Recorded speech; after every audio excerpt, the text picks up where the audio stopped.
আসসালামু আলাইকুম ওয়া রাহমাতুল্লাহি ওয়া বারাকাতুহু। বিসমিল্লাহ, আলহামদুলিল্লাহ, সাল্লাল্লাহু আলাইহি ওয়াসাল্লাম।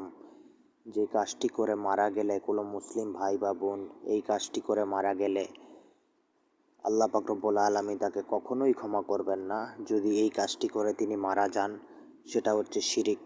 কেউ যদি জেনে বুঝে ঠান্ডা মাথায় শিরিক করে এবং তিনি তওবা না করে মারা যায়, তাহলে মহান আল্লাহ পাক তাকে ক্ষমা করবেন না। এর দলিল হচ্ছে সূরা নিসার 48 নম্বর আয়াত, মানে 48 নম্বর আয়াতে আল্লাহ বলেছেন, আল্লাহ শিরিকের গুনাহ ক্ষমা করেন না।